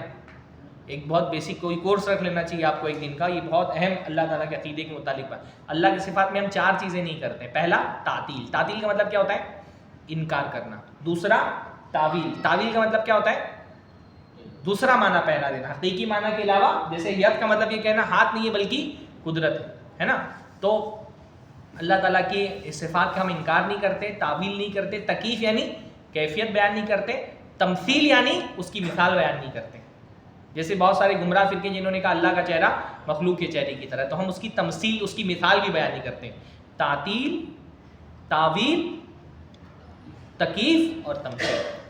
جو گمراہ فرقے ہیں وہ اللہ تعالیٰ کی صفات کے حوالے سے، اس لیے بہت سارے لوگ، آپ جو ہے مولانا مودودی صاحب ہیں، آپ کو بہت ساری جگہوں پر دیکھے گا کہ وہ اپنی تفسیر میں اور ترجمہ کسی غیر سلفی عالم کا قرآن کی تفسیر یا ترجمہ پڑھنے میں سب سے بڑا پرابلم یہی ہوتا ہے کہ جہاں آیات صفات آتی ہیں وہاں ترجمہ وہ تعویل کے ذریعے سے کرتے ہیں. مثلا جہاں ید کا لفظ آئے گا وہاں آپ دیکھیں گے مولانا مودودی صاحب وہ ترجمہ کر دیں گے قبضہ قدرت. تبارک الذی بیدہ الملک، ہم ترجمہ کیا کرتے ہیں؟ جس کے ہاتھ میں بادشاہت ہے. پر وہ اللہ تعالیٰ کا ہاتھ نہیں مانتے نا، تو وہ ترجمہ کیا کریں گے؟ جس کا قبضہ قدرت میں بادشاہت. بلکہ استوا کا ترجمہ بھی مولانا مودودی نے تعویل کر کے ہی کیا ہے. وہ استوا کا مطلب وہی کرتے ہیں کہ وہ اس نے اپنی قبضہ قدرت میں لیا، یا اس کہ پایہ تخت پر متمکن ہوا. وہ اس طرح سے ترجمہ کرتے ہیں کہ استوا کے معنی میں تعویل ہو جائے. کیونکہ مولانا مودودی اور اس کے علاوہ جتنے بھی عام طور پہ حنفی علماء ہیں وہ صفات کے معاملے میں تعویل کے قائل ہیں، اس لیے بھی ہم منع کرتے ہیں کہ غیر سلفی عالم کی قرآن کا ترجمہ نہیں پڑھنا چاہیے. وہ ہو سکتا ہے آپ کو سمجھ میں نہیں آئے، پر جو عقیدے کے ماہرین ہیں ان کو سمجھ میں آتا ہے کہ بھائی ید کا ترجمہ ہاتھ سے کرنے کے بجائے قبضہ قدرت کیوں کیا جا رہا ہے. وہ ید کا ترجمہ قدرت سے کیوں کر رہے ہیں؟ کیونکہ وہ اللہ تعالیٰ کے ہاتھ کو نہیں مانتے کہ اللہ تعالیٰ کا ہاتھ ہے. اور یہ بہت بیسک عقیدہ اہل سنت والجماعت کا کہ اہل سنت والجماعت اللہ تعالیٰ کے صفات کی تعویل نہیں کرتے. تو ثم استوى فرمایا ثم استوى علی العرش، اس کے بعد اللہ تعالیٰ عرش پر مستوی ہوا. یغشی اللیل النہار، اور وہی ہے جو رات کے ذریعے سے دن کو ڈھانپ دیتا ہے. یغشی اللیل النہار، وہ اس لیے دو اس کے اندر یغشی فعل ہے، اللہ فاعل ہے، اللیل پہلا مفعول ہے، نہارا دوسرا مفعول ہے. رات آتی ہے تو دن کو ڈھانپ لیتی ہے. تو بعض علماء نے کہا کہ یہاں پہ کون کس کو ڈھانپتا ہے، کیونکہ اللیلہ پہ بھی زبر ہے اور النہارا پہ بھی زبر ہے. تو بعض علماء نے کہا رات ہے جو دن کو ڈھانپ لیتی ہے، کیونکہ دن میں ساری چیزیں اجالے والی رہتی ہے اور رات جب ڈھانپتی ہے تو سارا اندھیرا آ جاتا ہے. بعض علماء نے کہا دن رات کو ڈھانپ لیتا ہے، کیونکہ دن جو ہے وہ اندھیرے اصلاً تو یہ کہ ہر چیز اندھیرا ہوتی ہے، جب اجالا آتا ہے تو کیا کرتا ہے وہ ہر چیز پر چھا جاتا ہے. اور بعض علماء نے کہا دونوں ایک دوسرے کو ڈھانپتے ہیں، رات دن کو ڈھانپ لیتا ہے اور دن رات کو ڈھانپ لیتی ہے. یطلبہ حسیسا، اور دونوں ایک دوسرے کو جلدی جلدی طلب کرتے ہیں، یعنی رات دن کو طلب کرتی ہے، دن رات کو طلب کرتا ہے. رات آتی ہے تو دن جاتا ہے، دن آتا ہے تو رات جاتی ہے. تو اللہ تعالیٰ نے ایک پورا کائنات کا نظام بنایا ہوا ہے جو بہت پابندی کے ساتھ چل رہا ہے. اللہ رب العالمین کائنات کا خالق ہے اور کائنات کا منتظم بھی ہے. اللہ تعالیٰ ایک انتظام بھی کر کے رکھ رہا ہے. دن اور رات کا چکر لگانا یہ اللہ تعالیٰ کے انتظام کی ایک بہت بڑی کرشمہ سازی. یعنی جب ہم ملحدین سے بات کرتے ہیں تو کائنات میں جو اس زمانے جو پرانے ایتھسٹ ہوتے تھے وہ جو کائنات کی تخلیق کائنات کا کوئی خالق نہیں ہے. تو پہلی دلیل تو ہم یہ دیتے بھی کائنات موجود ہے، تو کائنات کا موجود ہونا اس بات کی دلیل ہے کہ اس کو کوئی پیدا کرنے والا ہے. دوسرا یہ کہ کائنات چل رہی ہے، کائنات کا چلنا اس بات کی دلیل ہے کہ کوئی اس کو چلا رہا ہے نا. کائنات میں ایک جو تصرف ہو رہا ہے تو بھائی بیسک بات ہے نا کہ ہر ایکشن کے پیچھے کوئی نہ کوئی ہے جس نے وہ ایکٹ کیا ہے. تو کائنات اگر چل رہی ہے تو کوئی نہ کوئی اس کا چلانے والا ہے. تو ایک پرفیکٹ ڈیزائن کائنات میں ہم کو دکھتا ہے نا. یہ سورج چاند ستارے گردش کر رہے ہیں آسمانوں میں، اور ان کے گردش کرنے کی وجہ سے رات اور دن کی تبدیلیاں ہو رہی ہیں، موسم تبدیل ہو رہے ہیں. اور یہ تبدیلی الٹ ٹپ نہیں ہے نا، اتفاقی نہیں ہے. کائنات بہت ہی باریک قسم کے قوانین ہیں جن کو فالو کر رہی ہے کائنات. یہ قوانین اگر 0.0000001% بھی اگر ڈس بیلنس ہو جائے تو کائنات تباہ ہو جائے گی. جب آپ فزکس پڑھتے ہیں، آپ میں فزکس کا کوئی طالب علم ہے؟ ہاں، فزکس تھوڑی بہت آپ لوگوں نے کالج میں پڑھی ہوگی نا. فزکس کے اصول اتنے باریک ہیں کہ اگر اس میں تھوڑا سا بھی ڈس بیلنس ہو تو کائنات ختم ہو جائے گی. کائنات بہت باریکی کے ساتھ اللہ تعالیٰ کے بنائے گئے اصولوں پر چل رہی ہے. سورج چاند ستارے اپنی مرضی سے نہیں چلتے ہیں نکلتے ہیں، بلکہ اللہ تعالیٰ کے حکم کے لمحہ لمحہ پابند ہیں، ہے نا. ایک مائکرو سیکنڈ بھی آگے پیچھے نہیں ہو سکتے. اگر یہ ایک جیسے ہم بھی اللہ تعالیٰ کی مخلوق ہیں، پر اللہ رب العالمین نے اپنے شرعی امر میں تو ہم کو اجازت دی ہے، ہم چاہے تو مانیں یا چاہے تو نافرمانی کریں، ہے کہ نہیں. مثلاً فجر کی اذان ہوتی ہے، اللہ تعالیٰ نے ہمارے اختیار میں دیا ہے، چاہے تو اٹھ کر کے مسجد میں آئے، چاہے تو بستر پہ پڑے رہیں. اختیار ہے کہ نہیں ہے؟ امر ہے اللہ کا، پر یہ امر شرعی ہے. امر شرعی میں ہم کو اللہ تعالیٰ نے اختیار دیا ہے، ہم کو آپشن دیا ہے، ہم چاہے تو مانیں چاہے تو نہ مانیں. نہیں مانیں گے تو اللہ تعالیٰ مجبور ہم کو نہیں کرے گا. پر اللہ تعالیٰ کا جو امر کونی ہے، جس امر پر یہ کائنات چل رہی ہے، اس میں اللہ تعالیٰ نے مخلوقات کو نافرمانی کا حکم نہیں دیا. سورج کو اختیار ہے، چاہے تو نکلے چاہے تو سوتا پڑا رہے، ہے اختیار؟ نہیں ہے نا. سورج چاند ستارے اللہ تعالیٰ کے حکم کے لمحہ بلمحہ پابند ہیں. اللہ نے یہی فرمایا آگے، والشمس والقمر والنجوم مسخرات بامرہ. سورج اور چاند اور ستارے یہ اللہ تعالیٰ کے حکم کے آگے مسخر ہیں، مجبور ہیں، محتاج ہیں. یہ اللہ تعالیٰ کی ذرہ برابر بھی نافرمانی نہیں کر سکتے. اللہ نے زمین و آسمان کے بارے فرمایا، اللہ نے ان کو تخلیق کرنے کا حکم دیا، کہا ایتی طوعا او کرہا، چاہے اطاعت کرتے ہوئے آؤ چاہے مجبور ہو کر کے آؤ، تم کو آنا پڑے گا. قالتا اتینا طاعین، تو انہوں نے کہا ہم اطاعت کر کے آتے ہیں، ہم اللہ کی فرما برداری میں آتے ہیں، مجبوری میں نہیں آتے. تو سورج چاند ستارے یہ اللہ تعالیٰ کی امر کے بہت باریکی کے ساتھ اللہ تعالیٰ کو حکم کو فالو کر رہے ہیں. اسی لیے تو ہم کو پتہ ہوتا ہے نا کہ فجر کا وقت کیا ہے. سورج ابھی نکلا نہیں، پر ہم کو پتہ ہے نا سورج کب نکلے گا، ایک سیکنڈ بھی اس سے آگے پیچھے سورج نہیں ہوتا. چاند کب نکلے گا، سورج کب نکلے گا، تاروں کی گردشوں کا ہم کو پتہ ہوتا ہے، ہم کو پتہ ہوتا ہے سورج گرہن کب لگنے والا ہے، چاند گرہن کب لگنے والا ہے. کیوں؟ کیونکہ کائنات اللہ تعالیٰ کے بتائے ہوئے نظام کو فالو کر رہی ہے، اور اس نظام میں کہیں ذرہ برابر بھی اونچ نیچ نہیں ہے. سورہ ملک میں اللہ نے فرمایا، بڑے پیاری آیت ہے وہ، کیسے اللہ تعالیٰ نے فرمایا تبارک الذی بیدہ الملک وہو علی کل شیء قدیر الذی خلق الموت والحیاۃ لیبلوکم ایکم احسن عملا وہو العزیز الغفور الذی خلق سبع سماوات طباقا ما تری فی خلق الرحمن من تفاوت. اللہ تعالیٰ نے آسمان و زمین کو پیدا کیا ہے، ما تری فی خلق الرحمن من تفاوت، آپ کو اللہ کی تخلیق میں کہیں کوئی تفاوت نہیں دکھے گا. تفاوت مطلب کہیں کوئی اونچ نیچ نہیں دکھے گی، ایک بیلنس اللہ رب العالمین نے کائنات میں رکھا ہے، اس میں کہیں بھی آپ کو کوئی ڈس بیلنس نہیں دکھے گا. فرجع البصر هل تری من فطور، اپنی کائنات میں نظر دوڑاؤ، کہیں تم کو کوئی کمی دکھائی دے رہی ہے؟ نہیں دکھائی دے گی. ثم ارجع البصر کرتین، فرمایا ایک مرتبہ میں نہیں دکھائی دے تو دو مرتبہ نظریں دوڑاؤ، تم کو اللہ کی کائنات یرجع الیک البصر خاسئا وهو حسیر، تمہاری نظریں شرمندہ ہو کر کے تمہارے پاس لوٹ آئیں گی، پر تم اللہ کی کائنات میں کہیں بھی کوئی کمی کی نشاندہی نہیں کر سکتے ہو کہ اللہ نے یہ چیز غلط پیدا کر دی. ہاں، کائنات کا جو بیلنس ہے نا، یہ بیلنس اس بات کی دلیل ہے کہ اللہ تعالیٰ کتنا طاقتور ہے، چیزیں اس کے ہاتھوں مجبور ہے، سورج چاند ستارے اللہ تعالیٰ کے حکم کے آگے مجبور ہیں. ہاں، سورہ یاسین میں اللہ تعالیٰ نے اس کا بیان کیا، والشمس تجری لمستقر لها ذلک تقدیر العزیز العلیم. سورج اپنے مستقر پہ گھومتا ہے، اور یہ مستقر اس کا کس نے طے کیا ہے؟ اللہ نے طے کیا. والقمر قدرناہ منازل حتی عاد کالعرجون القدیم، اور چاند ہے جس کے ہم نے منازل طے کر دی ہیں. چاند کے منزل کس نے طے کی ہیں؟ اللہ تعالیٰ طے کی. کب وہ پورا نکلے گا، کب وہ آدھا نکلے گا، کب وہ چھوٹا سا ارجون کہتے ہیں، وہ ایک کھجور کی لکڑی ہوتی ہے تو اس کو اللہ نے تعبیر کیا کہ ارجون کی طرح ہو جاتا ہے.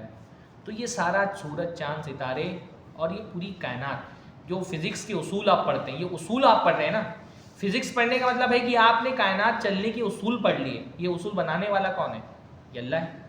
کائنات میں جو پاورز ہیں، جو قوتیں ہیں، ان قوتوں کے درمیان جو ایک زبردست قسم کا کوآرڈینیشن پایا جاتا ہے، یہ کوآرڈینیشن کس نے بنایا ہے؟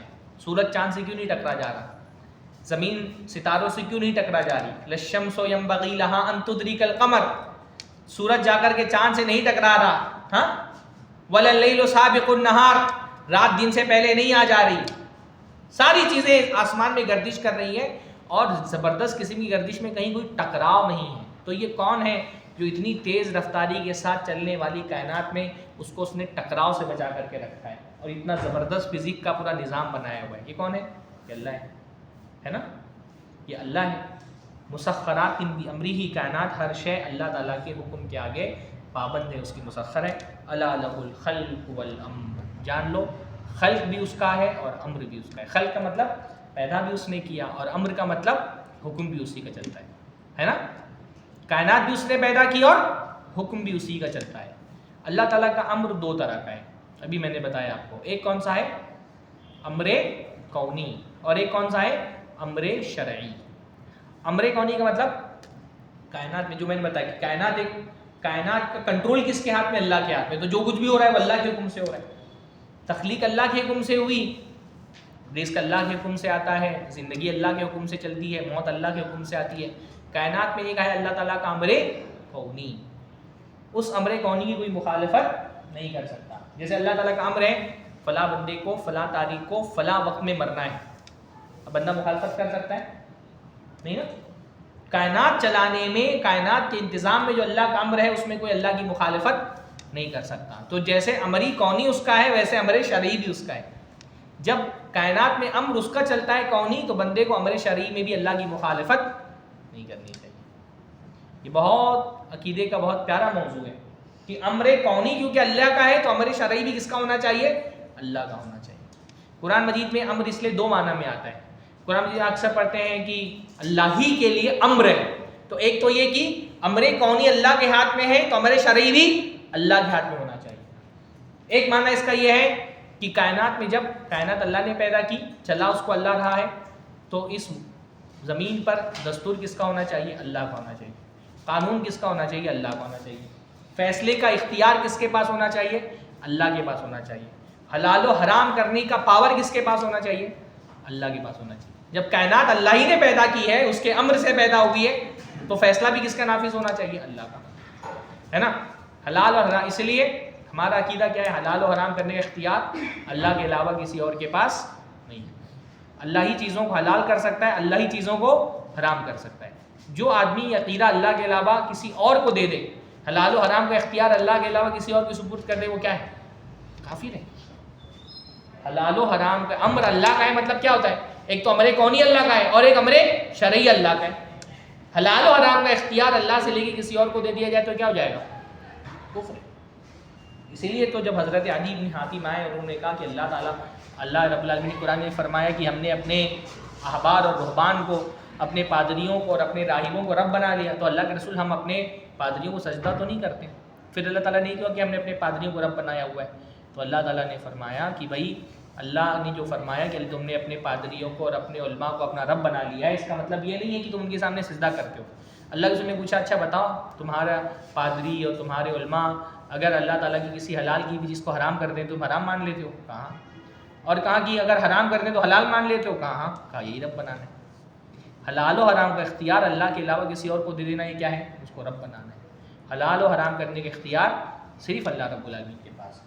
کسی عالم کی اس طرح سے تقلید کرنا کہ کسی امام کے بارے میں سوچنا کہ اللہ کے حلال کو اگر یہ حرام کر دیں گے میں حرام مان لوں گا، اور اللہ کے حرام کو حلال کر دیں گے میں حلال مان لوں گا. کسی کمیٹی کو، کسی اسمبلی کو اگر یہ آپ پاور دے دیں کہ یہ حلال و حرام کر سکتے ہیں، ان کے حلال کو حلال مانیں گے، اگر یہ اللہ کے حرام کو حلال کر دیں ہم حلال مان لیں گے، اللہ کے حلال کو حرام کر دیں گے ہم حرام مان لیں گے، تو یہ کیا ہو جائے گا؟ یہ شرک ہو جائے گا. عیسائیوں میں یہی شرک ہے نا بھائی. یعنی عیسائیوں کا ایک بہت بڑا طبقہ ایسا جو ابھی یہ کہنے لگا ہوموسیکشولیٹی حلال ہو گئی ہے. جو چیز کو اللہ نے حرام کیا ہے پوری دنیا بھی مل کر اس کو حرام نہیں کر سکتی. جس چیز کو اللہ نے حرام کیا پوری دنیا بھی مل کے اس کو حلال نہیں کر سکتی. حلال و حرام کرنے کا اختیار صرف اور صرف اللہ تعالیٰ کے پاس. یہ الگ بات ہے ہم ایک ملک میں رہتے ہیں، یہاں کے قوانین ہیں، بہت سارے قوانین ایسے ہیں جن کا تعلق حلال و حرام سے نہیں ہے بلکہ انتظامی معاملات سے. تو انتظامی معاملات میں کسی بھی ملک کے قانون میں جو آپ نے پابندی کی اس کو آپ کو تسلیم کرنا ہے. بھائی جیسے آپ سڑک کے کنارے میں ہیں اور ریڈ بٹن ہے اور حکومت نے انتظامی طور پہ یہ بات کہی ہے کہ بھائی جب آپ کی ریڈ لائٹ جل رہی ہو تو آپ کو کراس نہیں کرنا ہے روڈ کو، ہے کہ نہیں؟ یہ ایک ملک کا قانون ہے. حکومت نے انتظامات سنبھالنے کے لیے قانون رکھا ہوا ہے. اس قانون کا ہمارے دین و شریعت سے کوئی تعلق نہیں ہے، یہ انتظامی معاملات ہیں. اور انتظامی معاملات میں ہم حکومت کے بنائے ہوئے قوانین کے پابند ہیں، کیونکہ ایک شہری ہونے کی حیثیت سے ہمارا ان کے ساتھ معاہدہ ہے. تو گویا کہ ملک کے قوانین جو انتظامی قوانین ہیں، ان انتظامی قوانین کی پابندی کرنا ہمارا ایک طرح کا دینی فریضہ ہے، کیونکہ ہم نے ان سے معاہدہ کیا ہوا ہے. تو ہم کو رکنا چاہیے. جہاں پر ریڈ لائٹ آ جائے وہاں ہم کو ملک کے قوانین کا جو انتظامی قوانین ہے ان کا احترام کرنا چاہیے. لیکن مان لیجئے آگے جا کر کے ہمارا ملک اس میں قانون پاس ہو جائے کہ بھائی ہوموسیکشولیٹی کی اجازت ہے، تو اس کا یہ مطلب ہے کہ آپ کے لیے بھی حلال ہو جائے گا کہ مرد سے شادی کر لے، عورتوں سے شادی کر لے؟ نہیں نا. جو انتظامی قوانین ہیں ان انتظامی قوانین کی حد تک کہ ہم کو ملک کے کیے گئے بنائے گئے انتظامات کا پابند ہونا چاہیے. اور جو انتظامی قوانین جو دینی معاملات ہیں ان میں ٹھیک ہے ہم حکومت کے قوانین کی پابندی کریں گے، ہم جو ہے اپنے حدود کو کراس نہیں کریں گے. لیکن جو ہمارے انڈیویجول مسائل ہیں جن کا تعلق ہمارے پرسنل لاز سے ہے اس میں تو ہم اپنی شریعت کو فالو کریں گے، ہے نا. جو کرمنل لا ہے، کیونکہ کرمنل لا کا معاملہ انتظامی معاملات کے ساتھ ہے، تو گرچہ ہمارا عقیدہ یہ ہے کہ اسلام کا کرمنل لا بھی سب سے اعلیٰ ترین کرمنل لا ہے، لیکن جہاں پہ ملک کے قوانین ہیں تو ان قوانین کو ہم پاسداری کریں گے. پر پرسنل لاز جن کا تعلق ہمارے پرسنل معاملات سے ہیں تو اس میں ہمارا ملک کا ہی قانون ہم کو اجازت دیتا ہے کہ اپنے پرسنل لاز میں ہم اپنی شریعت کو فالو کریں گے. اور اس ملک کا قانون ہم کو اس کی اجازت دیتا ہے، اس کا دستور ہم کو اس کی اجازت دے دیتا ہے، یہاں کا کانسٹیٹیوشن ہم کو اس کی اجازت دیتا ہے. تو بہرحال حکم مثلاً کس کے ہاتھ میں ہے؟ اللہ کے ہاتھ میں. حکومتوں کو اللہ تعالیٰ نے اختیار دیا ہے کہ انتظامی معاملات میں وہ قوانین بنائیں، اور ایک شہری ہونے کی حیثیت سے ہم پر ذمہ داری ڈالی گئی کہ ان انتظامی قوانین کی ہم پاسداری کریں، ان کی ہم پابندی کریں. ملک میں جو لا اینڈ آرڈر ہے، جو امن و امان کی صورتحال ہے اس کو سنبھال کر کے رکھنا، اس میں کسی بھی طرح کے فساد سے بچانا ملک کو، یہ ہماری مسلمان ہونے کی حیثیت سے بھی ہماری ذمہ داری ہے، اس ملک کا شہری ہونے کی حیثیت سے ہماری ذمہ داری ہے. ہاں اللہ نے یعنی مسلمان جو ہے وہ مفسد نہیں ہوتا ہے، وہ تو مصلح ہوتا ہے، وہ تو لوگوں کے درمیان اصلاح کرنے والا ہوتا ہے. پر عقیدے کی حد تک ہم یہ مانتے ہیں کہ اللہ تعالیٰ حلال و حرام کرنا یہ اللہ تعالیٰ کے اختیار میں. تبارک اللہ رب العالمین. اور اللہ رب العالمین ہی تبارک کا مطلب ہوتا ہے برکتیں جہاں سے نازل ہوتی ہیں. تو کائنات میں برکتیں کہاں سے آتی ہیں؟ اللہ کی طرف سے آتی ہیں. وما بکم من نعمت فمن اللہ. تم کو جو بھی نعمت ملی ہے وہ اللہ تعالیٰ کے دینے سے ملی ہے. اور وہ کون ہے؟ رب العالمین، سارے جہانوں کا رب ہے. اللہ تعالیٰ ہم سب کو قرآن پڑھنے کی، سمجھنے کی توفیق عطا فرمائے، اس پر عمل کرنے کی توفیق عطا فرمائے. کوئی سوال ہو تو کر سکتے ہیں، مختصر ہے موضوع سے متعلق.